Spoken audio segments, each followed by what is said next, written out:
Fresh Morning. Fresh Morning.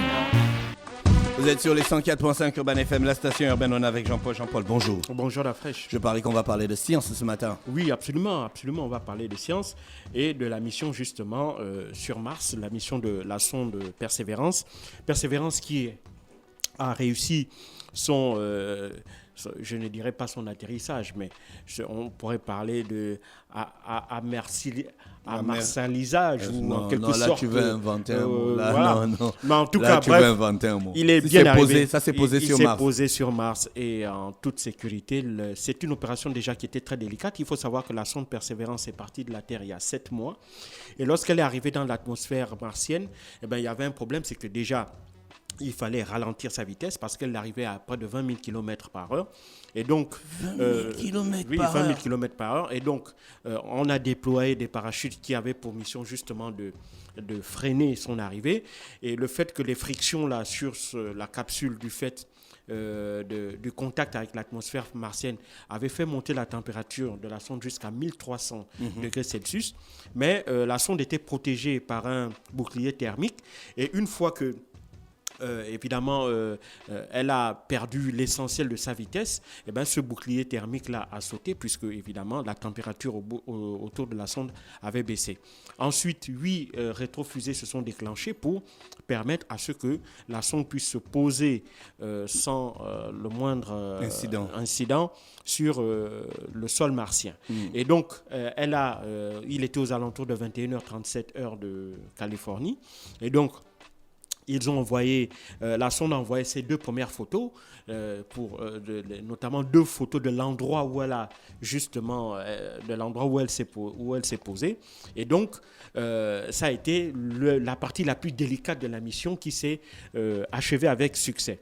Parce qu'il faut savoir que, évidemment, c'est bien d'envoyer une sonde, mais encore, il faudrait être sûr que cette sonde-là puisse déjà arriver à destination. C'est le cas. Maintenant, évidemment, il va y avoir toute une série d'étapes avant que la sonde en elle-même ne puisse commencer à proprement parler sa mission. La première chose, c'est que les ingénieurs de la NASA devront d'abord s'assurer que la sonde est en parfait état de fonctionnement. Et ensuite, cette sonde-là va déployer son mât de télédétection. Ce mât de télédétection va justement permettre à la sonde de prendre un maximum de photos de l'endroit dans lequel elle se trouve. Surtout que cet endroit-là n'a pas été choisi au hasard. Il s'agit d'une zone qu'ils ont nommée J0. J0, c'est un ancien cratère d'un diamètre de 49 km qui a été choisi comme étant la zone sur laquelle, évidemment, cette sonde-là est venue se poser parce qu'ils ont estimé que cet ancien cratère aussi, semblerait-il, selon les ingénieurs, était également un ancien delta de rivière. Et donc, pour eux, c'était justement la zone la mieux indiquée pour pouvoir atterrir parce qu'il faut savoir que la surface martienne est une surface extrêmement accidentée. Les reliefs sont chaotiques et donc, il est très difficile il était donc primordial de choisir le bon endroit pour justement permettre à la sonde de se poser. Ensuite, donc, la sonde s'est posée. Là, maintenant, ils vont regarder si tous les équipements fonctionnent parfaitement. Et ensuite, après cela, ils vont également s'assurer que l'hélicoptère Ingenuity, c'est une espèce de petite sonde qui accompagne Persévérance. Si cet hélicoptère-là, Ingenuity, est également fonctionnel, n'a pas subi de dommages au cours de l'opération d'atterrissage. Et une fois que tous ces matériels seront vérifiés, tout sera OK, et bien là, ce petit hélicoptère qui ressemble plus à un drone en fait qu'à un hélicoptère va être déployé et c'est lui qui va prendre des images beaucoup plus détaillées, beaucoup plus élaborées du relief de la planète Mars.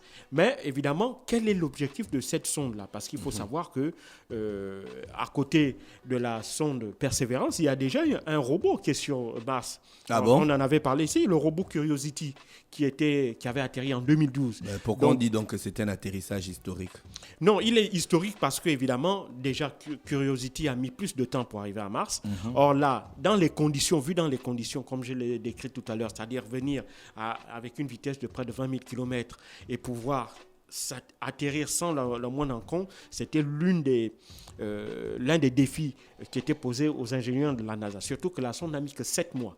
Parce que les toutes premières sondes, il ne faut pas l'oublier, Curiosity a mis près de 4 ans pour partir de la Terre jusqu'à Mars. Là, cette nouvelle sonde n'en a mis que 7 ans. Donc tu vois que le laps de temps est considérablement réduit. Et donc là, c'est ça qui rend aussi cette chose-là intéressante. C'est déjà sur le plan technique et technologique, la prouesse réalisée par les ingénieurs de la NASA.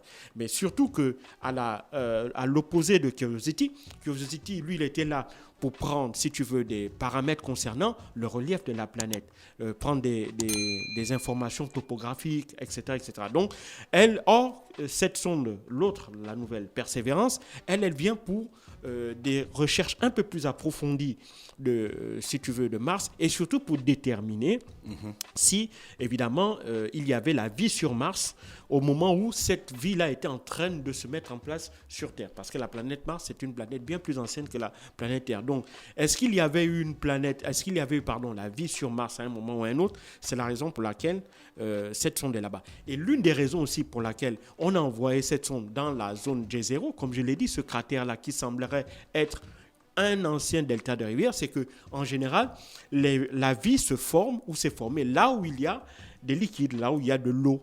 Et donc, en général, ils espèrent que dans cette zone-là, cette zone serait la plus appropriée pour éventuellement détecter une trace de vie martienne, si évidemment il y a eu la vie sur Mars. Donc c'est vraiment... Donc c'est ça l'objectif, rechercher c'est l'objectif principal. Maintenant, à côté, il y a d'autres éléments. Il y a de la vie ou bien l'atmosphère est favorable à la vie? C'est tout ça là que l'on va chercher à déterminer. Pour le moment, par exemple, est-ce qu'il y a la vie sur Mars? En ce moment, non, il n'y en a pas, parce que les conditions ne sont pas remplies pour pouvoir permettre l'existence d'une vie sur Mars. Mais est-ce qu'il y a eu une vie sur Mars depuis la naissance de cette planète jusqu'à aujourd'hui? Est-ce que dans son histoire, dans son évolution, il y a eu à un moment ou à un autre de la vie? C'est justement à cette question-là essentielle que la sonde Persévérance va tenter de répondre. Donc, cela est en faisant des études topographiques et surtout, elle va faire ce qu'on appelle du carottage, c'est-à-dire qu'elle va prendre une partie de la croûte martienne et elle va l'analyser. L'avantage avec la sonde Persévérance, c'est qu'elle a avec elle tous les équipements pour faire des analyses. Donc, elle fait des prélèvements, elle fait des analyses sur place et les résultats, elle les envoie directement sur la planète Terre. D'accord. Et donc, à partir d'ici, on le fait, ou bien elle récolte des données, ces données-là sont envoyées sur Terre, et puis sur Terre, sont traitées, sont analysées par les ingénieurs. Mais donc, en fait, là, elle ne va pas revenir? Non, elle ne va pas revenir. Il faut savoir que la planète Mars est située aux alentours de 4-5 millions de kilomètres de la Terre, donc c'est trop loin. Déjà, l'énergie qu'il faudrait pour qu'elle parte d'ici jusqu'à là-bas est énorme.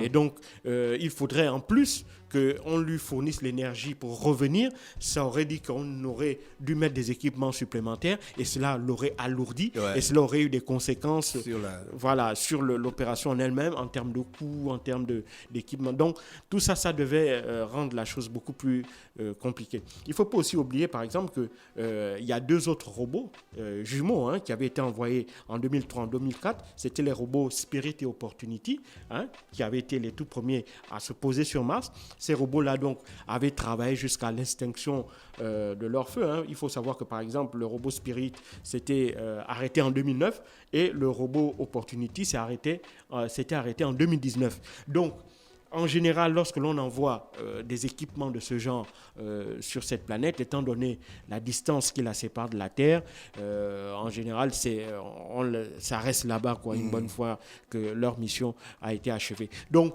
ça, c'est c'est pour dire qu'on n'aura pas la réponse à cette question-là dans les jours ou dans les semaines qui viennent. Il faudra attendre plusieurs mois parce que déjà, pour s'assurer que le rover est parfaitement en état de fonctionner, qu'il n'a subi aucun dommage, que tous ces instruments de mesure et autres fonctionnent parfaitement, cela va prendre plusieurs semaines, voire plusieurs mois. Et ensuite, on va déployer le mât de télédétection et ensuite, à partir de là, elle va déjà prendre une photo, plein de relevés topographiques prendre des photos de la zone dans laquelle elle a atterri. Ensuite, elle va commencer à faire ses prélèvements et ses analyses sur place. Et donc, tu vois que toutes ces étapes-là vont demander énormément de temps. Donc, il est clair que la réponse à la question pour laquelle on a envoyé le rover Perseverance sur Mars, à savoir, est-ce qu'il y a eu à un moment ou un autre de la vie sur Mars, ou bien est-ce qu'il y a eu de la vie dans notre univers avant la Terre, eh ben, la réponse, on ne l'aura pas avant plusieurs mois.